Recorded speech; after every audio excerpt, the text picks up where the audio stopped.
Real 92.3, Big Boys Neighborhood. I am in our room right now. I'm so excited because I got one of the stars of the very, very funny. Everyone's talking about it. Everyone's talking about it. Joyride, Sherry Cola. How are you? I'm blessed with a capital B and $2 signs with the S's.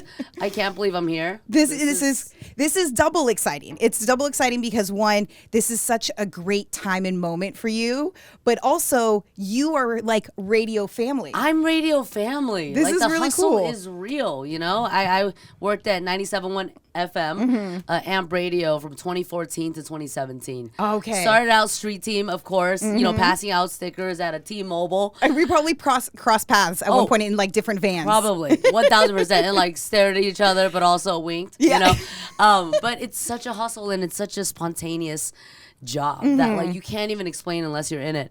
And I remember I stepped into that building wanting to be on air, and I did it.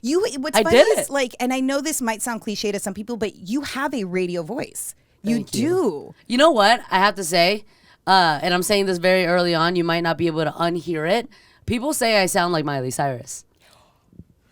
Are you hearing it? Now I hear it. Now you totally. can't unhear it. Now I can't. No, it's gonna be Sherry Cola. Look at my cards. No, My Miley cards! Cyrus sounds like Sherry Cola. There it is. That's is. what it is. Sherry. I like that side.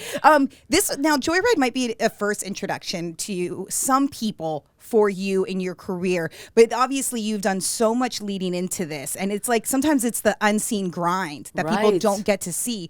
What was your like besides radio? What was that first step into like this side of the business? You know, it's never overnight. We know that, and like the work ethic and really the juice, the natural juice. You know, it's very clear that I was really meant to do this, and I've always wanted to do this. Like I hosted talent shows in high school. You know, I was making funny videos in the film club, and you know, just like making makeshift podcasts on SoundCloud, videos on Vine. You know, What made you think though that you could do this? Like what was like the things like, oh my gosh, I can be doing this too? to be honest, I don't remember that moment because there was such a lack of representation, honestly. You know, we had the Lucy Liu's, the Jackie Chan's, and, you know, we held on to that so tightly because we rarely saw it.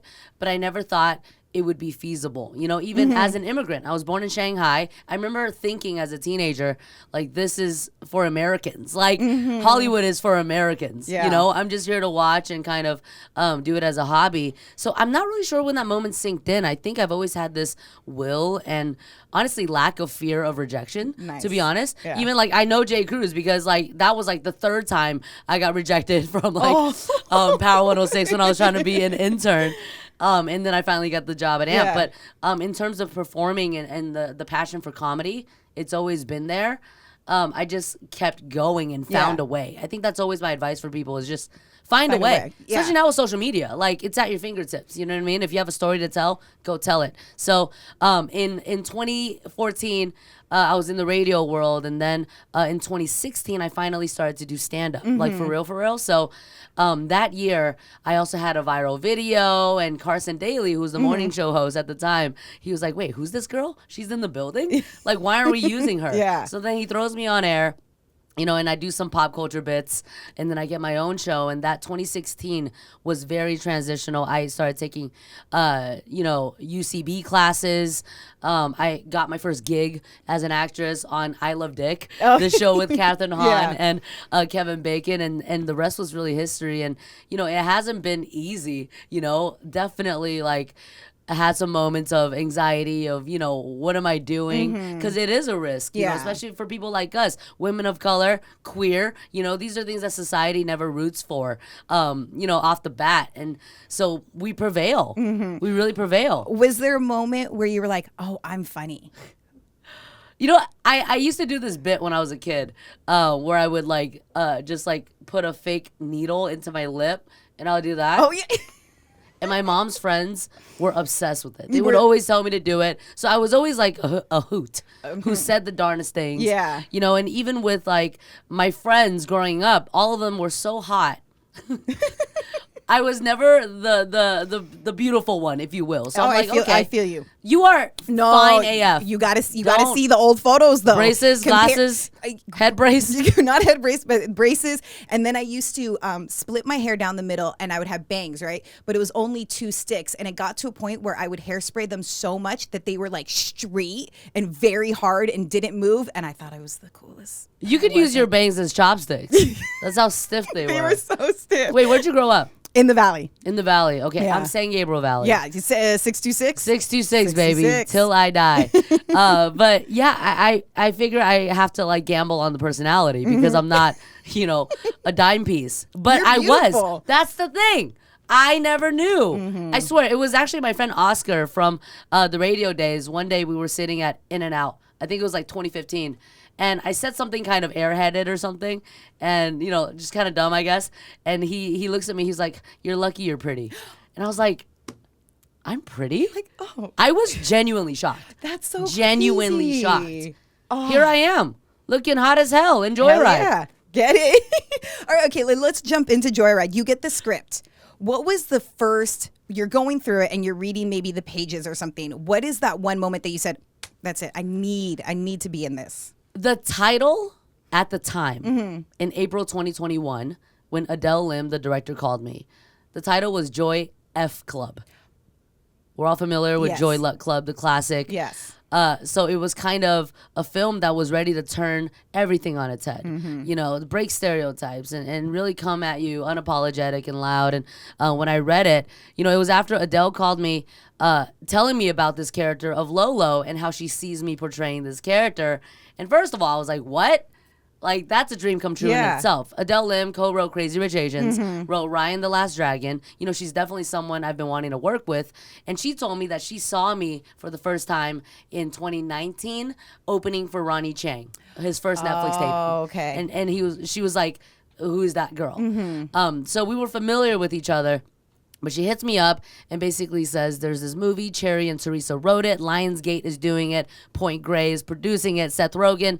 And I was like, congrats.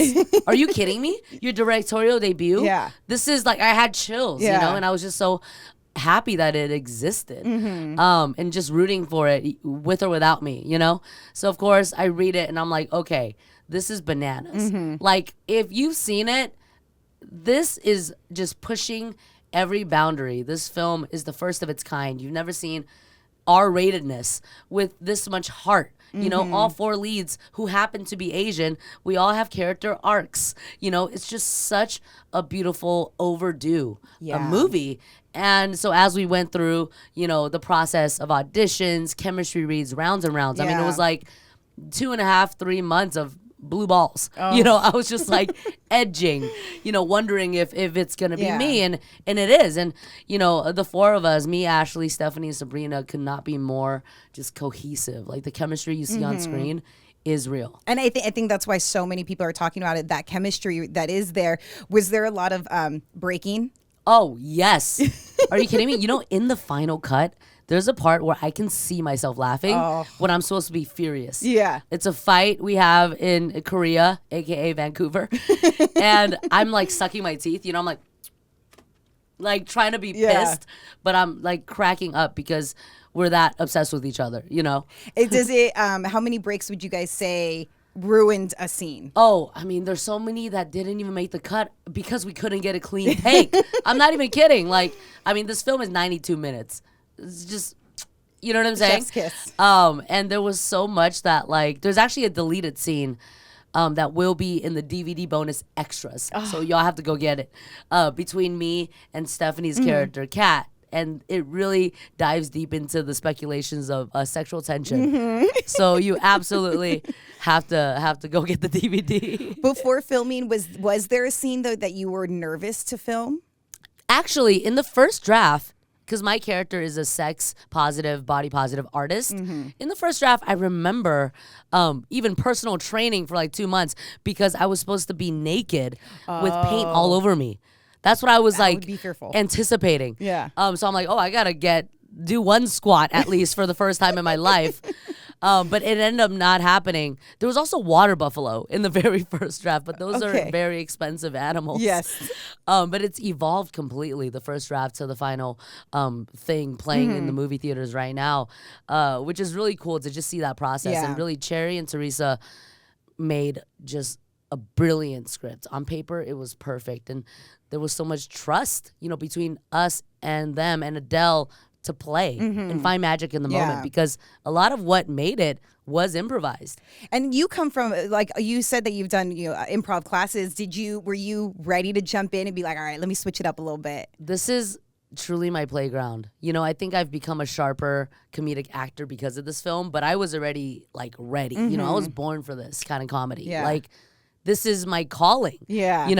As a stand-up comic, crowd work is also when I thrive. I think being a stand-up comedian is a superpower when you step onto a set.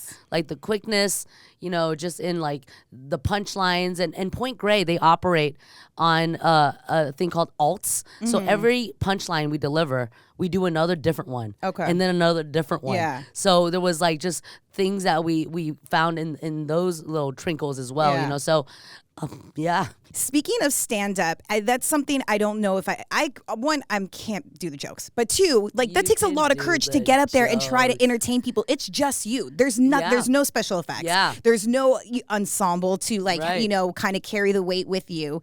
How were those first days of stand-up for you? I first started doing stand-up in 2016 officially, because it was years and years of wanting to do stand-up. Like I said, I've performed in high school and, just online things, and just really in life. Yeah. I'm always, with the Starbucks barista, I'm over here, cracking jokes. I love a captive audience. Yes. I thrive in an elevator, thrive on an airplane. You were killing me down the hallway. Yeah, Water. We were talking about water. She has the juice.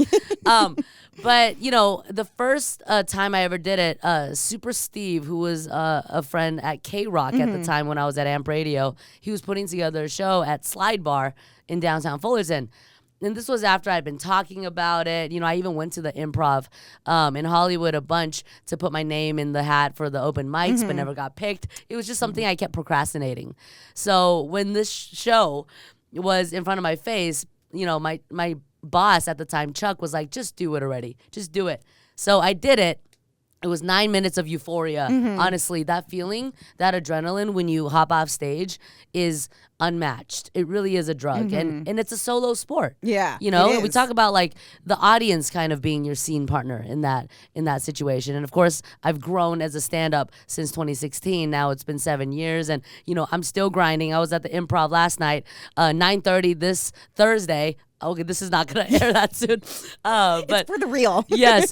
But I am going to be, at the Improv, and tomorrow night I'm at the Haha in NoHo. I'm still on that grind. Yeah. Because stand-up is such a different beast. Yeah. With stand-up, it's very much not overnight. You have to pay your dues. You have to put in those hours, which I really respect about stand-up. So when I see stand-ups like Dwayne Perkins, who was, one of the leads of The Blackening, and he wrote it too. I when I saw him on a red carpet, I was like, dude, look at us. Look at us. It really is so special because that community is so resilient. We're really, busting our ass on stage we don't really get paid for this. No. Sometimes they'll give us $10. Yeah. But yeah, so that's its own, journey. And with acting, it's a team sport, there's other people that, have your back and, it's a safe space in that way of, you're not, you definitely still are risking a lot, but you're not risking as much of. Well, with the ensemble, is there more pressure to bring your A game, or is there almost a little bit less pressure because you have these people to depend on? Well, you always want to do your best. I remember when we were filming Joyride, I was actually in a deep heartbreak while we were on set in Vancouver. And I was kind of in just beast mode. Yeah. I was autopilot. I was a machine because I told myself I can't let this distract me. This movie could potentially change my life. It's never been done. I felt the pressure in a good way. Yeah. Because what a fun challenge to do all these set pieces that we filmed, in the movie. We never get to explore that much depth, as Asian people, So I told myself I want to leave set every day knowing that I gave 100% with no regrets. And I did. And I think that's the same for all of my castmates as well. We were just so grateful. It could be like you had mentioned, you said the word risk earlier. It could be a risk of like, how is this really going to end up? I gave my 100%, but then of course there's still the editing and piecing everything together. What was your reaction when you saw the final piece? I was like hollering like I was at a Laker game. You know, it was pretty much karaoke the way we were like, saying the lines, because we were at the Lionsgate headquarters. It was me, Steph, Ashley, and the producers, and we were just so hyped because, seeing yourself on the big screen, like, I'm an immigrant, I was born in Shanghai. Like, this is the American dream, way past what we ever expected. My mom especially, she's just like, head down, put food on the table, the motivation is survival, right? My dad, on the other hand, was very much like, oh, let me absorb pop culture. I remember having like Ricky Martin posters in my house, like courtesy of my dad. Yeah. That's a whole nother different conversation.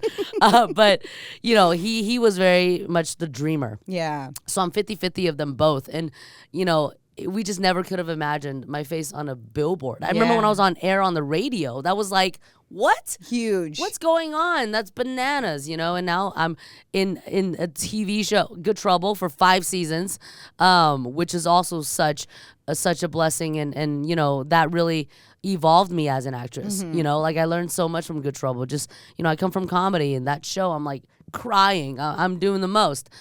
So I just feel really lucky that like this exists. And now, what do your parents say?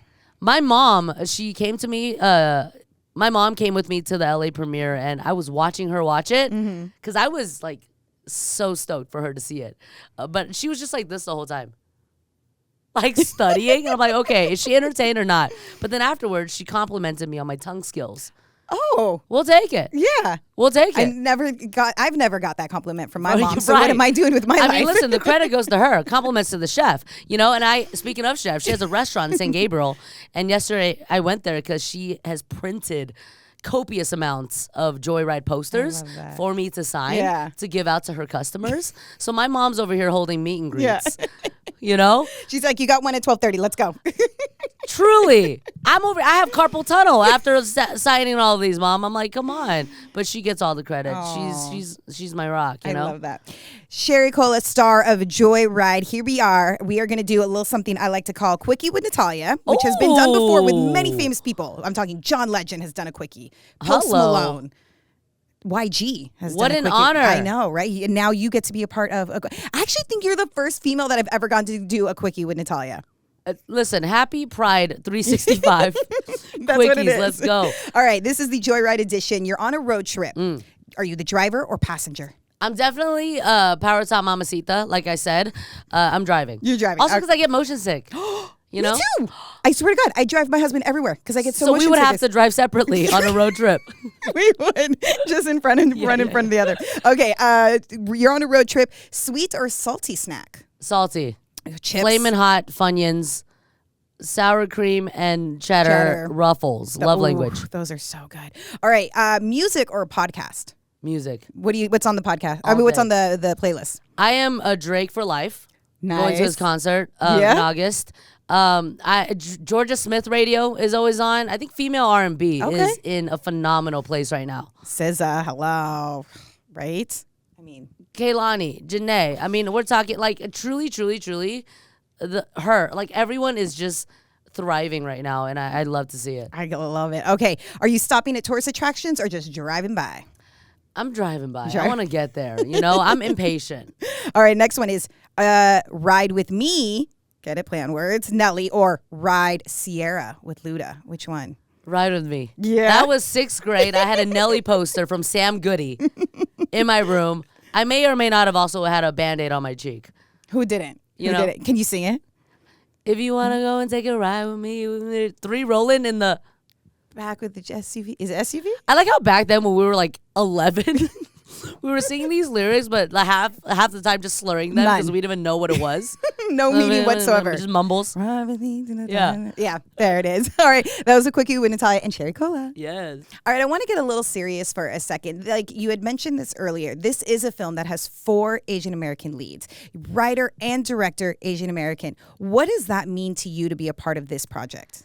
it means the world to be a part of Joyride, you know? This is monumental in so many ways. We've never been liberated on the screen like this. I think Lolo is probably the most authentic version of myself that I portray. Yeah. Because, you know, inspired by Margaret Cho, you know, right before me, like, I've always wanted to be the loudest person in the room just to prove that I am not silent, you know, which is something that's exhausting as well. Yeah. But because of society, you know, and what they expect from Asian women, I just wanted to shatter all of that. So it's just so important for me to, you know, feel seen in something that I'm doing. Yeah. You know, because we've never had a film like this ever. This is also huge for comedies. You know, we're bringing these comedies back to the movie theater, like Hangover, Bridesmaids. Like, these are films that are, you know, timeless, and it's in that category. This movie is hilarious first, and truly the Asian cultural specifics are just a plus. Yeah. You know? And I think something that was special too about Hangover and Bridesmaid, which I think Joyride has as well, is the the surprise element. Like, you really don't realize what is going to happen. I think that was what was so great about the Hangover. You're like, wait, what? Yeah. It just blew you. And the same with Bridesmaids. It was just like so out there. Was this film, did it give you the opportunity to cross anything off your bucket list as an actor? I mean, on my bucket list is definitely pretend to be a K-pop star in a blue wig with like fishnet holographic harness on my chest. That was so cool. That was such a, you know, fun challenge for me because I've dabbled in the music, I've dabbled in the dancing, but to put on that performance midway, spoiler, I mean, there's so much that goes on in this movie. Snorting fake coke, that's definitely on the bucket list as well. You know, there was just so much we did that just makes this film so jam-packed. You're right. Every single time you think, you know, you've seen it all, no, we hit you with another punch. Yeah. And, you know, it really keeps people on their feet, and every audience member has their jaws dropped, their panties dropped. Even this movie is an aphrodisiac. That's what you need in life. Honestly. Drops. I mean, that's what Drake does, right? Listen. And if Drake does it, we need to be doing it. Drake and I have so much in common. What else do you guys have in common? Scorpio. Oh, okay. So are you October? Are you late October? Or are you November? November 10th. Okay. And I'm very much a Scorpio. I think I'm very extreme, very passionate. Is that the qualities? I found that Scorpio women are also very charismatic as well. And I got the Riz. Scorpio men, charming. They're like, they'll charm you, but you also, I don't know if you want to end up with one. Right. You know what I mean? The men give the Scorpio women a bad reputation. Tell me about it. That's what Gemini men do for Gemini women. Right. Gemini, I think, for some reason, are always hated on in the group chat. Bad rap. Are you a Gemini? Yes. Damn. I know, but I'm a May Gemini, so that's also different. May Gemini is very different than June Gemini. And if you were born in the morning, born in the night, there's so many details that, you know. So many factors if you want to believe in it. Are you superstitious? I am superstitious. Yeah? I'm very superstitious. You know, I grew up Buddhist, and, you know, I even have these from the Buddhist temple. And as I get older, I'm definitely more and more spiritual because it's just like really cool to have a higher, you know, spirit power to kind of guide you. Yeah. And my mom has instilled a lot of superstitions on me. Well, one of them is like you can't drink, you know, ice water, or else you like the oil will get stuck in your esophagus. That's not really a superstition. That's just a lie. Okay, so that's like, a threat. Yes, there's a lot of things though. I feel like in the Latino culture that like maybe in the Asian culture as well. There's these like weird things. Like my mom always, when I had my first baby, she was like, "Oh, you have to put socks on the baby, or the baby's gonna get sick. You have to like that's a thing." Oh yeah, but it's for like, sure. It's like, Mom, that's not real. The fear is getting sick. The fear is like just dying. I think Chinese people are always just avoiding death. The number 4 is bad luck. Okay. It means death. It like directly means death. The number 8 means fortune, like prosperity, richness. So we're always trying to avoid the number 4. Okay. Like license plates, phone numbers. My apartment floor is on the 4th. And when I you know, moved in, that was a consideration. I was like, I don't know if I can. You know, what else? My grandma told me that to avoid motion sickness, you tape a piece of ginger to your belly button. I will try it. I'll take I'll it. try anything at this point. I was going to go to a trip years ago. I was going to Puerto Rico, and I knew we were going to go on a catamaran. For 2 weeks straight before, I took ginger pills because they say ginger is good, and I took ginger pills that day. I took like 2 Dramamine. I was okay, but still it was bad. It didn't work? It was... Yeah, still I was like this the whole time. Yeah. Just staring at the horizon like I'm going to be okay. Wow, that's pretty good. Thanks. You a dancer? No. Let's do the thing. Wait, hold on, wait. Wait. Is it this way? Wait, my hand, this is not my dominant hand. This is what I'm doing. What, am I supposed to be doing this? I don't know. There's something here. We're having fun. We're going to go on tour.